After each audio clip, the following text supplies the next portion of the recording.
Hola, hola momcilas y bienvenidas de nuevo aquí a Ser Mamá. El día de hoy vamos a hablar de control de esfínteres para los bebés. Les voy a contar qué he hecho yo para que Matilde vaya dejando el pañal progresivamente. Yo sé que últimamente les he estado hablando bastante de temas de embarazo, pero Matilde tampoco espera y de hecho estamos viviendo etapas muy emocionantes que yo igual voy a seguir compartiendo con todas ustedes. Y una de esas etapas a las que me refiero es dejar el pañal. Estamos en el proceso y la verdad es que las dos creo que nos lo hemos disfrutado bastante. No ha sido nada traumático, no ha sido nada difícil y por eso hoy quiero contarles detalles de qué es lo que estamos haciendo en esta casa para que Matilde deje definitivamente su pañal. Esto que les voy a contar es como siempre producto de mi experiencia. Yo aquí no me he inventado nada. Lo que hice en este caso fue tomar varios consejos que me habían dado otras amigas que ya se habían adelantado en el proceso de forma exitosa. Tomé literatura, tomé cosas de internet, tomé cosas de libros e incluso muchos consejos que ustedes mismas me dieron a través de las redes sociales. Y vamos a dividir este video en tres grandes partes. Arranquemos entonces con las reglas. Y aquí lo primero y más importante es que el hecho de dejar el pañal no es una decisión de la mamá, del papá, de la abuela, de la familia o de la cantidad de gente que tenemos alrededor haciéndonos presión. El proceso de control de esfínteres, si algo he aprendido de todo lo que he leído, es que es un proceso progresivo que no debe ser traumático y que no únicamente implica el hecho de que el niño haga pipí o popó en una vasenilla o en el inodoro, sino que implica un proceso neurológico de comprensión de para qué es el pañal, de cómo se deja el pañal y cómo va creciendo neurológica y físicamente. Es decir, que para poder hacer el niño tiene que tener confianza y también parte de la decisión de querer dejar el pañal. Entonces la primera regla es que no nos olvidemos que esto es una decisión de nosotros o de la gente que tenemos alrededor. Vamos con la segunda regla, entender cuándo el niño está listo. Y la primera señal aquí más importante es que el niño en efecto comprenda qué es chichi, qué es popó y que empiece a avisar por sí solo cuando lo está haciendo. Que sea consciente de esos procesos en su organismo. Otra guía que hay bastante en la literatura, pero que la verdad a mí no me funcionó bastante, sin embargo aquí se las dejo, es que el niño empieza a hacer chichi y popó en horarios predecibles. Otra señal es que el niño empieza a mojar menos pañales. Eso significa que su vejiga se está preparando. También cuando es capaz de seguir instrucciones. Otra señal es cuando se interesa, cuando sus familiares van al baño, es decir, cuando por ejemplo ve a la mamá hacer pipí y se interesa por el tema y le da curiosidad. Otra es cuando por medio de gestos, palabras o señales empieza a indicar que va a hacer o que ya hizo pipí o popó. Y finalmente cuando es capaz de sentarse en su vasenilla, en su tacita o en el inodoro sin temor y esto no le causa ningún tipo de frustración ni de angustia. Vamos a hablar de la siguiente regla, y es que cuando decidamos arrancar este proceso debemos ser conscientes que tenemos que disponer de tiempo para dedicarle a los niños.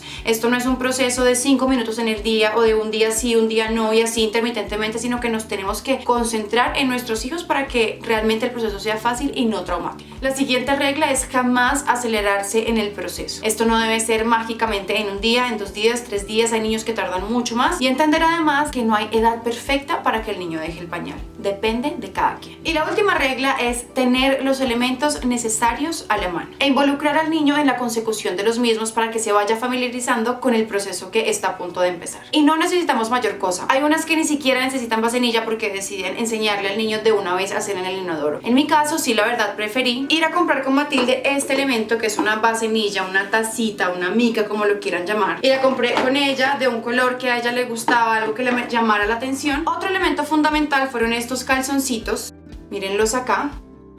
Y ahí se los muestro en una imagen tal vez un poco más clara. Estos calzoncitos los compré en Baby Fresh y ustedes los consiguen allá en cualquier tienda. Y resulta que no son calzoncitos cualquiera. Estos son calzoncitos como para entrenarlos y para hacerlos la vida mucho más fácil. Pues en esta parte inferior tienen una toallita, una capa que recoge cualquier accidente. Así que si el bebé por accidente se hace pipí o popó, esto, a pesar de no ser un pañal, va a resistir cualquier tipo de escape. Podemos correr a cambiarlos y hacernos la vida mucho más fácil, en especial a nosotras que somos las que tenemos que andar limpiando todo el reguero. Y otro elemento que para mí es fundamental son los premios. A Matilde en particular le gustan muchísimo los stickers, entonces cada vez que ha logrado hacer chichi o popó en su vasenilla la motivo dándole un premio como estos. Cuando esté allí sentadita la felicito y le pego uno de esos donde ella quiera y el que ella quiera. Vamos a hablar ahora del proceso como tal para dejar el pañal. La primera parte es un trabajo previo que debemos hacer de forma muy inteligente con nuestros hijos y es empezar a explicarles lo que va a pasar, involucrarlos mucho en el proceso, darles y decirles muy positivamente positivamente que están creciendo, que ya están grandes, que los van a ayudar para que ya dejen los pañales. Esa parte previa también incluye ir a comprar con ellos los calzoncitos, los stickers, los premios, la vasenilla o los elementos que ustedes vayan a utilizar. También hacerles saber que nos agrada cuando él nos avisa que va a hacer chichi o popó, permitir y dejarlos que nos vean lo que nosotros hacemos para que nos puedan imitar y motivarlos con muchas frases positivas. Siempre decirles: estás creciendo, eso está muy bien, te felicito, me agrada, me alegra. Lo siguiente que yo hice fue ir a botar los pañales con Matilde, guardarlos, alejarlos de su vista y explicarle que esos pañales ya no se iban a usar y que de ahora en adelante iba a usar estos calzoncitos. Y eso la verdad es que le generó mucha ilusión e hizo que comprendiera rápidamente lo que estaba a punto de pasar. Lo siguiente fue explicarle como a un adulto lo que iba a pasar. Le dije: vas a hacer chichi y popó aquí, no, se va a hacer de ahora en adelante en la tacita y por favor me avisas cuando lo vayas a hacer. Por supuesto fue algo que no pasó de inmediato ni al día siguiente y nos demoramos, pero cada vez que tenía un accidente o que se le olvidaba le andaba recordando lo que debía avisarme: mamá,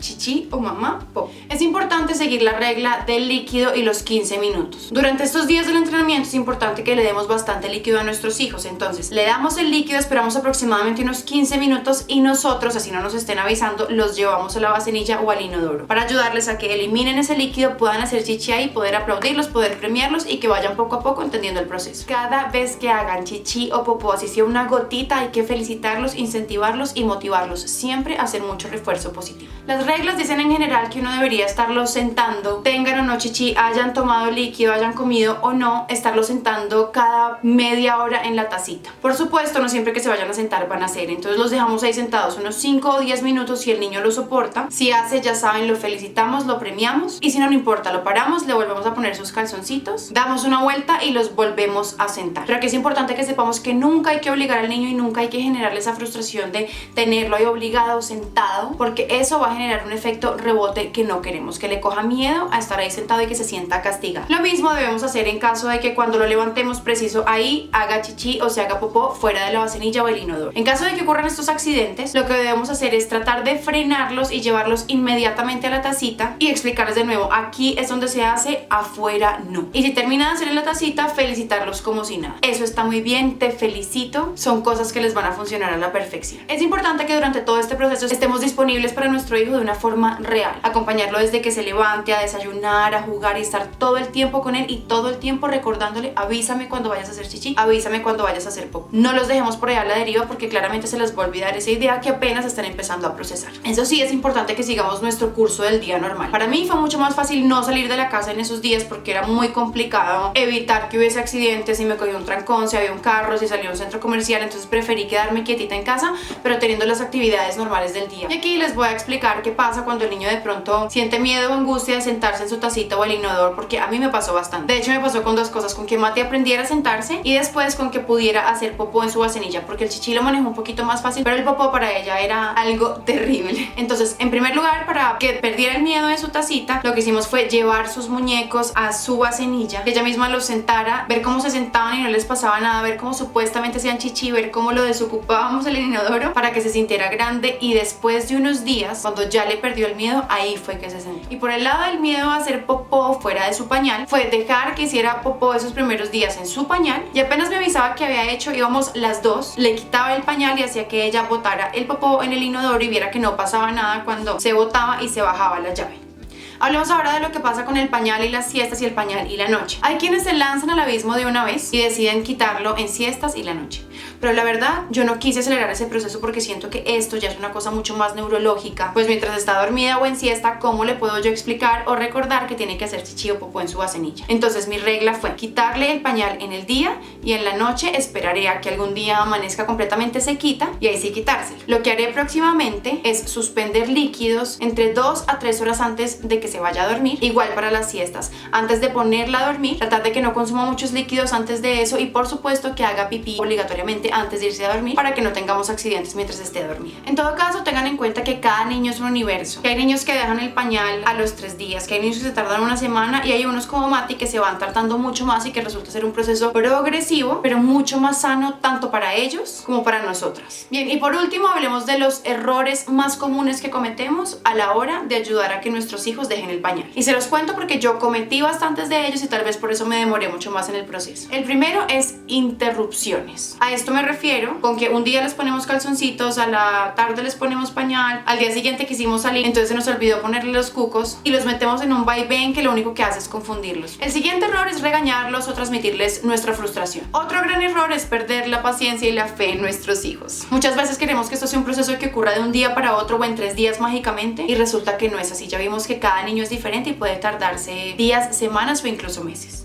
Espero que esto les haya sido muy útil. Recuerden que aquí lo importante es que cada uno de ustedes tome de este video o de esta mezcla de métodos lo que más le funcione, lo que más se adapte a su familia. Entiendan que esto es un proceso de todos. Esto no puede ser decisión de la mamá por desespero de usar pañales, no puede ser decisión de la abuela por presión, no puede ser decisión de ningún grupo social, sino que es un proceso que se hace conjunto entre mamá, el bebé y por supuesto el grupo que hay alrededor. Pues si algo necesitamos aquí es apoyo y no críticas ni mucho menos falta de tolerancia respecto a las decisiones que tomemos como mamás. Entre más respetuoso hagamos este proceso para nuestros hijos, va a ser mucho más fácil y esto no tendrá por qué ser de ninguna manera nada traumático.